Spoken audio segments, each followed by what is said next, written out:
Dear students, you are welcome in my online teaching classes. I am Shishpal Chauhan. आज मैं BA final year के students के लिए second exercise discuss करने जा रहा हूँ। इस एक्सरसाइज में जो भी सेंटेंसेस लिए गए हैं आपके फाइनल ईयर्स के क्वेश्चन पेपर से लिए गए हैं और इनको ट्रांजिशनल वर्ड्स और फ्रेजेस कहते हैं, परंतु इस कैटेगरी में हम कंजंक्शंस जो लिंकर्स होते हैं, जब आपको कॉम्प्लेक्स सेंटेंस या कंपाउंड सेंटेंस बनाने पड़ते हैं तो वही कंजंक्शंस, वही linkers as transitional words and phrases ले रहा हूँ। तो ट्रांजिशनल वर्ड्स के साथ साथ ट्रांसफॉर्मेशन में यही कंजंक्शन काम आएंगे, तो आप उनके मीनिंग भी साथ समझिए, उनका यूसेज समझिए, स्ट्रक्चर आपको समझाएंगे कि आपको यदि ये कंजंक्शंस यूज करने पड़े तो किस प्रकार का सेंटेंस बनेगा, कॉम्प्लेक्स बनेगा या कंपाउंड बनेगा। ये दोनों बातें आपको साथ साथ में बताऊंगा।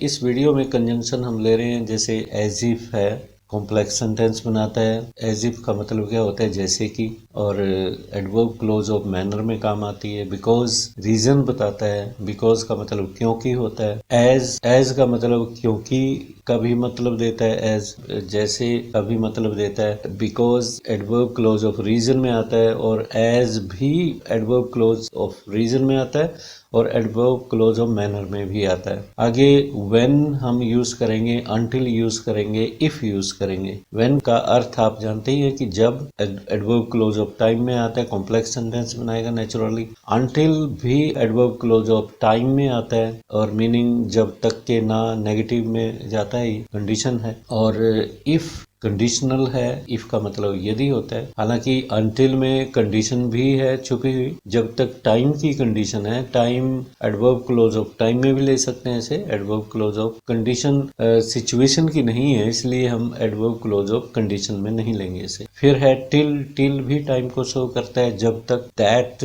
नाउन क्लोज का कंजंक्शन है, की का मतलब देता है। और हम कुछ फ्रेजेस जैसे इंस्टेड ऑफ की बजाय, इसकी बजाय, in addition, instead of means ये काम करने की जगह दूसरा कोई काम कर लेता है, की बजाय। इंस्पाइट ऑफ के बावजूद होता है और डिस्पाइट भी बावजूद होता है, के बावजूद। और इसके बाद में अकॉर्डिंगली, अकॉर्डिंगली कोई भी स्टेटमेंट हो या कोई बात हो, एक्शन हो, उसके अनुसार। फाइनली अंततः हो गया। एज ए रिजल्ट, परिणाम स्वरूप, ये सारी फ्रेजेस हैं। और सो देयरफॉर ये कंपाउंड सेंटेंस बनाते हैं। और वेरी अकेला आए तो एडवर्ब, एडवर्ब के रूप में माना जाएगा। टू, TWO, टू भी एडवर्ब के रूप में माना जाता है। टू स्ट्रॉन्ग, TWO ये कॉम्बिनेशन में आता है टू के साथ। तो आगे है इन द एंड मीन्स अंत में, ये फ्रेज है। और सो मैंने बता दिया। सब्सिक्वेंटली परिणाम स्वरूप, ये भी ट्रांजिशनल वर्ड है। और फिर हम ले रहे हैं फॉर इंस्टेंस, उदाहरण के लिए, उदाहरण स्वरूप। और इन कंट्रास्ट, कंट्रास्ट में बिल्कुल जब आप दो स्टेटमेंट कहते हो तो पहली स्टेटमेंट के विपरीत बिल्कुल नेक्स्ट स्टेटमेंट दोगे, तो ये इन कंट्रास्ट। सिमिलरली, इसी के अनुसार। नेवरदिलेस, हाउएवर का मतलब देता है। फिर भी जैसे कह देते हैं बिकॉज, आपको बता दिए। बिफोर, बिफोर ये कंजंक्शन के रूप में भी आता है, कॉम्प्लेक्स सेंटेंस बनाता है। बिफोर मैंने पहले, और बिफोर प्रपोजिशन भी बनती है। और इवन दो, यद्यपि का मतलब कॉम्प्लेक्स सेंटेंस में आता है। आफ्टर कंजंक्शन भी होता है, एडवर्ब क्लोज ऑफ टाइम को शो करेगा। एज ए रिजल्ट, परिणाम स्वरूप, कंसिक्वेंटली जैसे कहते हैं। और जस्ट एज, ये भी सिमिलरली का मतलब देता है, जैसे कि।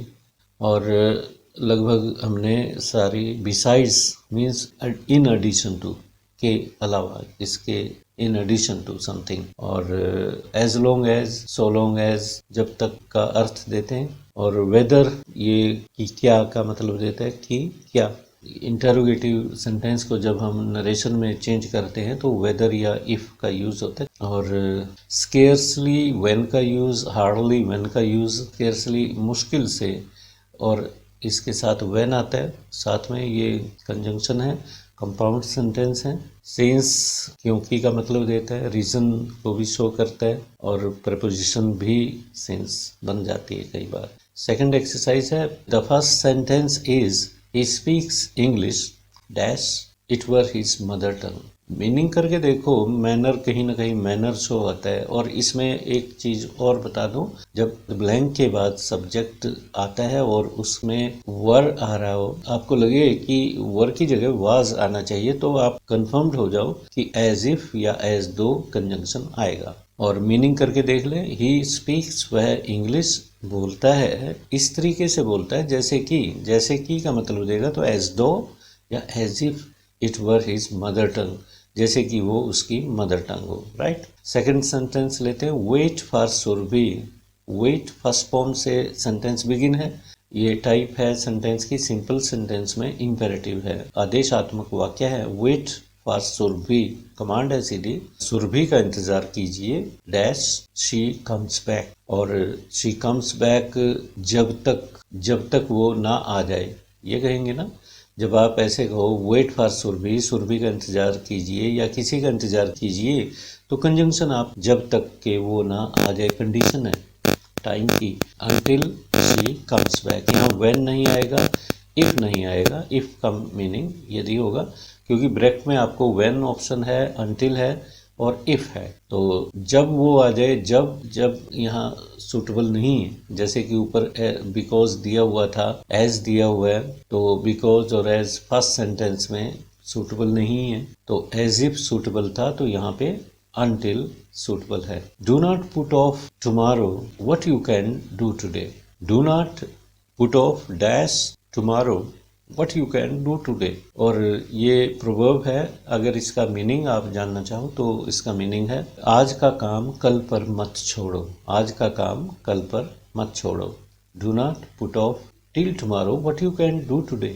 फोर्थ सेंटेंस लेके चलते हैं, dash working hard he wonders about. इसमें ब्रैकेट में आपको ऑप्शंस हैं, instead of, in spite of, despite. Instead of का मतलब होता है कि बजाय, ये काम करने की बजाय दूसरा काम कोई। इंस्पाइट का मतलब होता है के बावजूद, डिस्पाइट भी के बावजूद का मतलब देता है। तो इसमें मीनिंग करके देखिए थोड़ा, working hard he wonders about. Working hard और घूमना दोनों अपोजिट चीजें हैं। Instead of working hard meaning ये बिल्कुल सूट करेगा, मेहनत करने की बजाय वो क्या करता है, वो घूमता रहता है। वॉन्डर्स अबाउट का मतलब होता है बेमतलब घूमना, तो यहाँ पे इंस्टेड आएगा, instead of working hard. In spite of working hard he wonders about, मेहनत करने के बावजूद वो घूमता है, ये उचित नहीं है, this is not appropriate meaning. If you put despite working hard he wonders about, this is also wrong. तो ऊपर थर्ड वाले में ऑप्शन मैंने नहीं बताए थे, वो मैं बता रहा हूँ। अनटिल ऑप्शन था, टिल ऑप्शन था, दैट ऑप्शन था। Do not put off, until यहाँ सूट नहीं कर रहा है और दैट भी यहाँ सूट नहीं कर रहा है। तो आगे बढ़ते हैं, फिफ्थ सेंटेंस पे जाते हैं। He was late dash he missed the train. इसमें आप क्या करोगे, वो लेट था, उसने ट्रेन को मिस कर दिया। दोनों रिजल्ट शो कर रहा है, लेट था, उसका परिणाम क्या हुआ कि उसने ट्रेन को मिस कर दिया। तो ऐसा कंजंक्शन यूज कीजिए जिसमें परिणाम स्वरूप या इस तरह से हो। इसमें तीन ऑप्शन आपको फिफ्थ सेंटेंस में दिए गए हैं, अकॉर्डिंगली के अनुसार, तो यहाँ सूट नहीं करेगा, लेट होने के अनुसार वो मिस कर गया ट्रेन को, फाइनली और एज ए रिजल्ट। अंततः भी यहाँ ठीक नहीं है, अंततः तब देते हैं कि लगातार कई अटेम्प्ट करके उस अंततः वो जीत गया, इस तरह से यहाँ ठीक है।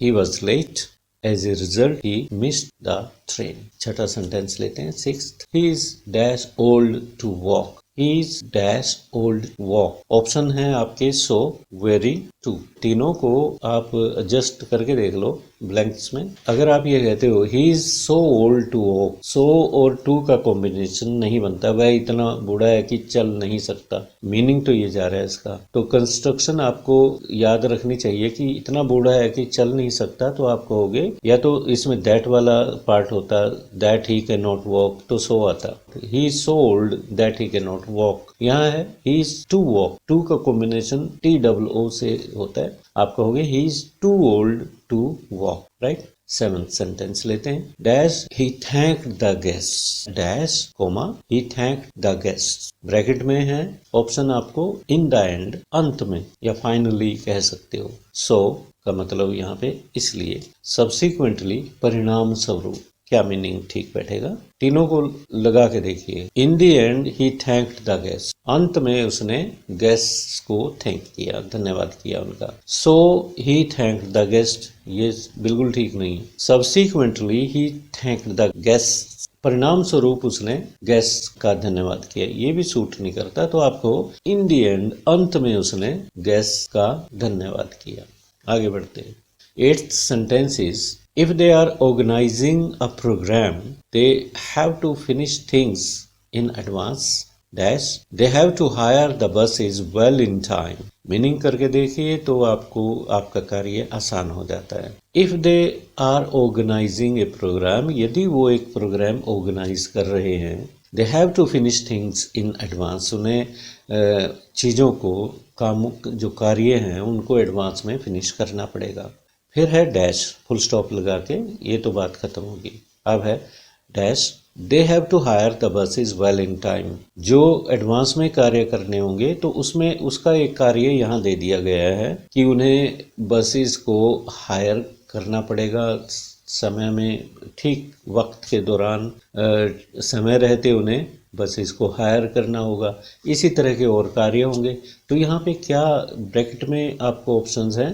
फॉर इंस्टेंस, उदाहरण के लिए, कि उन्हें बसों को वेल इन टाइम हायर करना पड़ेगा, बिल्कुल सूट कर रहे हैं। औरों को भी देख लेते हैं। In contrast they have to hire, contrast तो यहाँ बन ही नहीं रहा। सिमिलरली, उसी तरह से, ये भी नहीं है कि पहले जो कार्य हो उसी तरह से आप करिए, तो यहाँ पे आएगा फॉर इंस्टेंस। राइट, आगे बढ़ते हैं। Dash the invention of train, people used to travel on camels and horses. Trains का आविष्कार होने से पहले people used to travel on camels and horses, लोग ऊँटों पे या घोड़ों पे यात्रा किया करते थे। ऑप्शन है नेवरदिलेस, जैसे के बावजूद, हाउएवर, ये कार्य हो गया, फिर भी उसने कोई काम कर लिया, फिर भी का मतलब नहीं है यहाँ पे। Because the invention of train, train की इन्वेंशन होने के कारण लोग ट्रैवल करते थे कैमल्स पे, ये भी बात नहीं बनती। बिफोर यहाँ सूट करेगा। Before the invention of train, train की इन्वेंशन होने से पहले लोग कैमल्स पे या घोड़ों पे यात्रा किया करते थे, बिल्कुल सही है। आगे बढ़ते हैं। 10th sentence is dash I am very allergic to cold drinks, मैं कोल्ड ड्रिंक्स के प्रति बहुत एलर्जिक हूँ। दोस्त था जो पार्टी दे रहा था, उसने मुझे कोल्ड ड्रिंक्स ऑफर कर दी। पता था या जानता था कि मैं एलर्जिक हूँ कोल्ड ड्रिंक से, और मीनिंग कैसे आएगा इसका देखिए। तो यहाँ पे यद्यपि का मतलब देगा ऑल्दो या इवन दो या दो। 11th sentence is my grandfather teases me saying I am as tardy as a snail. Sentence क्या बना? My grandfather teases me saying I am as tardy dash a snail. जब as और as आते हैं तो ये कंपैरिजन देते हैं। मीनिंग करके देख लेते हैं। मेरे ग्रैंडफादर मुझे तंग करते हैं, टीज करते हैं, ये कहते हुए कि मैं इतना टार्डी हूँ, टार्डी का मतलब सुस्त कह लो, यहाँ पे लेजी हूँ या धीमा हूँ, जितना कि स्नेल, स्नेल घोंगा होता है, धीरे धीरे चलता है, इतना और जितना कि एज का कंपैरिजन होता है इसमें। तो दोनों तरफ एज आएगा, as tardy as a snail. और ऑप्शन में थे आफ्टर, एज और एज ए रिजल्ट। ना तो इसमें आफ्टर आएगा और ना इसमें एज ए रिजल्ट आएगा। 12th सेंटेंस लेके चलते हैं। Dash there was a large crowd, she could not get into the bus, वह बस में नहीं बैठ सकी। भीड़ थी, वह बस में नहीं बैठ सकी। तो मीनिंग करके देखते हैं। ऑप्शन में आपको है बिकॉज, क्योंकि, because there was a large crowd, she could not get in to the bus, बिल्कुल मीनिंग सही जाता है, क्योंकि भीड़ बहुत ज़्यादा, बहुत अधिक भीड़ थी, वो बस में नहीं बैठ सकी। After their was a large crowd बिल्कुल सही नहीं होगा, आफ्टर का मतलब बाद में होता है। और just as there was a large crowd, as होता तो आ जाता है, as there was a large crowd, यहाँ है जस्ट एज तो सिमिलरली का मतलब देता है कहीं ना कहीं। तो यहाँ पे आएगा because there was a large crowd। Clear, आगे चलते हैं। 13th sentence is dash the beginning of the internet acquiring knowledge was very costly। Internet के बिगिनिंग होने से यहाँ कुछ गैप है। एक्वायरिंग नॉलेज, नॉलेज को गेन करना, एक्वायर करना वाज वेरी कॉस्टली, बहुत कॉस्टली था, मीन्स महंगा था। और ऑप्शन है आफ्टर, अगर आप आफ्टर उसमें फिट करके देखो, after the beginning of the internet, internet के आरंभ होने के बाद एक्वायरिंग नॉलेज कॉस्टली हो गया, जमती नहीं है बात। Because the beginning of the internet, internet की बिगिनिंग होने के कारण ये भी नहीं बनता।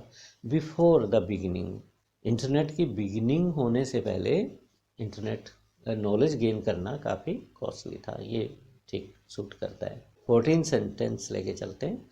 ही is poor as a teacher yet the government conferred the award of the best teacher on him।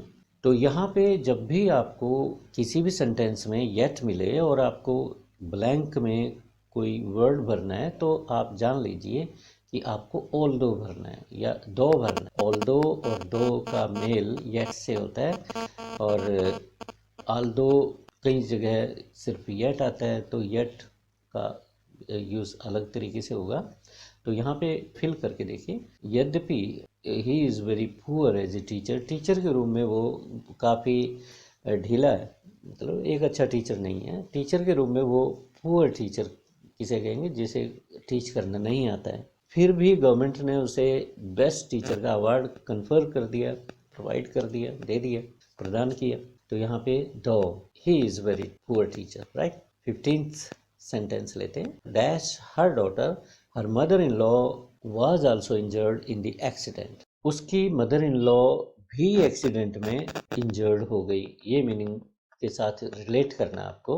और ऑप्शन है besides, in addition to. Besides जब एस लगा होता है, बिसाइड के साथ जब एस हो तो इसका मीनिंग हो जाता है इन एडिशन टू, इसके अलावा। अगर एस काट दिया जाए बिसाइड का तो इसका मतलब होता है नियर, प्रपोजिशन बन जाती है, समीप, पास। अनटिल जब तक के ना, व्हेन जब करके देखिए। When her daughter her mother in law, no बिल्कुल ठीक नहीं है। अनटिल हर डॉटर भी ठीक नहीं है।